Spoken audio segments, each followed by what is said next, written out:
Hello everyone, I'm Thomas Hoyes and I was responsible for the entire Sonic world of Galaxy Minigolf. Sound design, Foley, implementation and mixing were all under my umbrella. In this video I'd like to showcase the systems responsible for environmental sounds. I explain why I choose this system, how it was implemented, some challenges I faced, and ultimately how I used it. I should note upfront that I'm not a coder. Most of what I created was a self-taught over years. Unreal Learning Portal was a great help at the beginning. It offers many of excellent examples if you want to dive deeper into the topic. Let's see why this system came to be and what was expected. Typically, the game itself determines the system responsible for playing sounds. The player can drive around a relatively large area. This needed to be populated with sounds. I also needed a transition between day and night states, and while driving a small car, we wanted the ability to switch between different zones. I sought a simple solution that any designer could use. Placing sounds around the player covered most of the work. The original idea isn't mine. Came from Dan Reynolds, the epic technical sound designer. I love his informative YouTube channel. I've learned a lot from him. His version, I believe, was implemented in C code and was available only in developer version back then. But now it's downloadable as a plugin and it does a lot more than my version. Since I wanted a freedom that comes with blueprints, this version was born a simpler implementation with a few of my own ideas. The system itself is relatively simple, easy to handle and configurable. That's why I choose it, so that other colleagues could easily upload sounds to areas. The system is built from what we call palettes filled with colors. These contain specific sounds and their parameters. The core of the system is in blueprints, utilizing several metasound elements. The system is capable of using longer wave files, playing them either as a whole or in smaller segments. It can play these files as both 2D and 3D sounds. Let's take a look at how the system is structured and what elements it contains. Palettes map out the areas. For instance, in our case, a field is a palette. It contains several colors, for example, birds, insects, wind sounds, and so on. The colors contains all the parameters related to the sounds, such as how loud the bird should be, how often they sound, and from what distance. Both palettes and colors are primary data assets. Two instances were needed, one for the colors containing the aforementioned parameters and another for the palette. This one is an array for the colors. You can create a current palette or color from the primary data asset, and these will become data assets themselves. I start a logic with trigger boxes. I used a struct here, which contains references to the trigger boxes and the palettes. This is a public variable within a system determining which trigger box activates which palette. I won't detail the entire logic, as it would likely result in a much longer video, and I'd like to keep it short as it possible, outlining the main elements and functionalities. At the beginning of the logic, we perform some housekeeping in the areas. These contains the trigger boxes and their associated palettes, as well as the colors stored within the palettes. We save the colors coming from palettes defined by trigger boxes into a variable that I'll later use in the logic. Then we attach the system to the car. The golf cart always carries this system with it. The attachment to the actor happens inside the car. Ambient sound spawning only starts when the particular trigger box finds the car. We are looking for a tag here. Unfortunately, we had to search for it twice because the system couldn't locate the car if it was born inside the trigger box. There's likely a better solution for this, but theoretically this doesn't cause any trouble. Here we save the colors coming from the palettes into an internal variable, and then we initiate the sound spawning. During play, we save these spawn sounds into an actor so that we can remove them later if the player exits the trigger box zone. In the play ambience color section, we spawn the sound from the respective color data, and in the spawn ambience color, we stop all when the box end overlap occurs. Let's move on. The blueprint parents will be the pawn, which is the little car itself, so our position will be the same as its. The spawned actor received this location and our sound will spawn around it. Let's see what this is about. It will contain the sound and the settings we configured in the color. In the spawn doctor, I fetch the current time, which the fog store in another BP, and I retrieve it here. Then a bit of cleanup. When we stop the sound, we call this stop ambience section. And here at the end, it's decided whether I want to spawn a looping 2D sound or a 3D one-shot sound. Let's see what the blueprint of our 2D sounds looks like.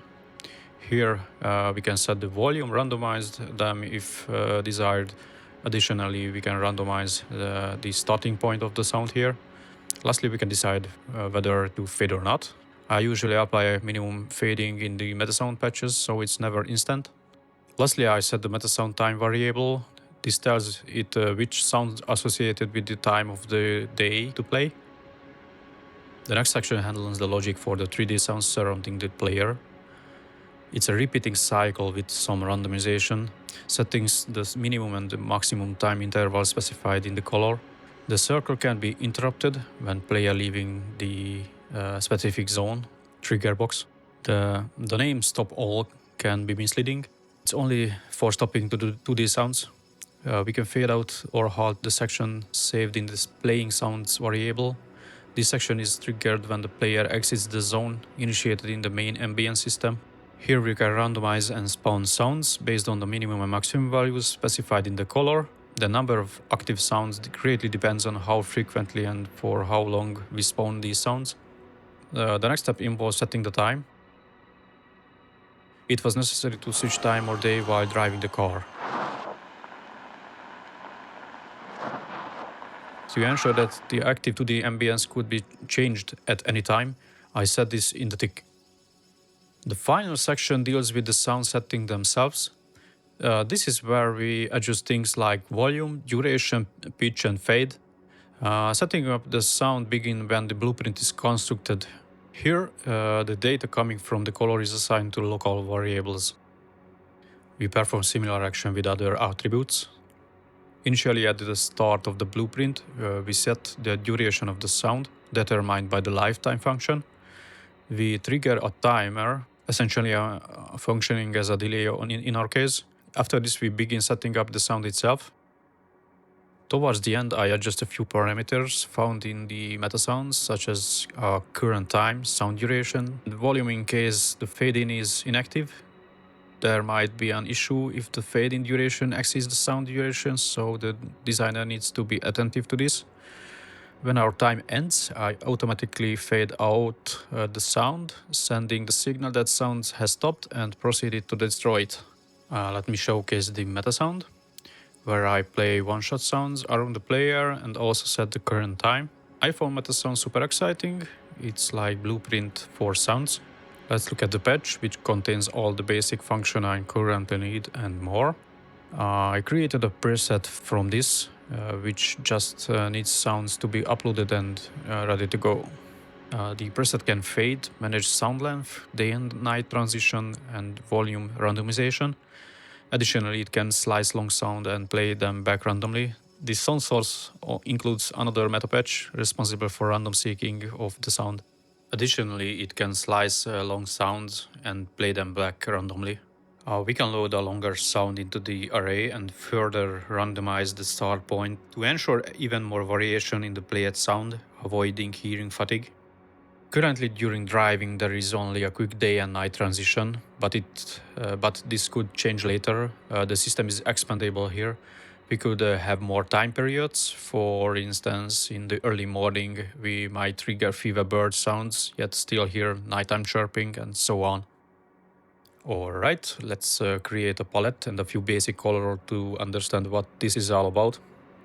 Firstly, let's create a test palette that will contain two colors, one for the bird sounds and the other for the wind. Let's make a settings for the birds. We will set its own attenuation.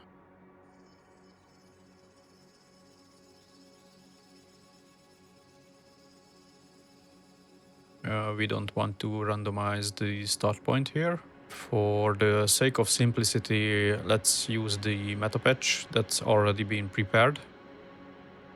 We'd like to randomize the volume, pitch, and the slight volume fade won't hurt. Alright, let's move on. Here we only want to hear a few birds, not too many frequent, and only for a short period. Okay, all set here. The second color will be for the wind. Here I just want to use simple loop, playing it by randomizing its start point and breaking it down into smaller pieces.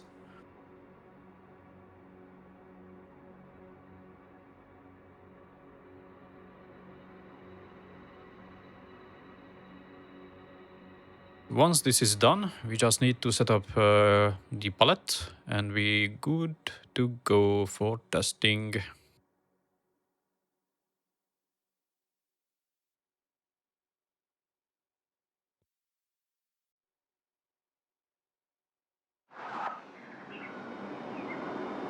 Okay, we have too many wind sounds. It's too frequent and too loud as well.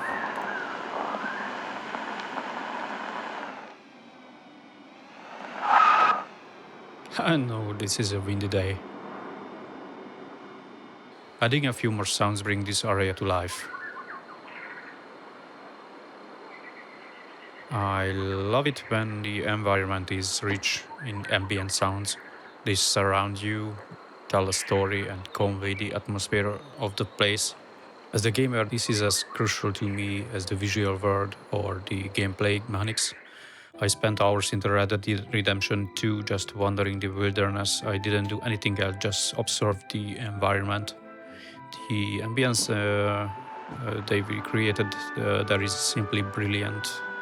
But I could also mention the Witcher 3 or my eternal favorite, Battlefield 3. For me, the greatest challenge is finding the perfect balance and mix. For instance, there shouldn't be too many birds during the day or bugs at night. Achieving the balance is quite challenging. Moreover, it shouldn't clash with the rest of the game sounds. And then there is a music layering on top of everything. Generally, ambient sound doesn't include much in the low or high frequency range for me. I work with filters to find the right balance here. The game is currently in alpha state, and there might be many changes in the future.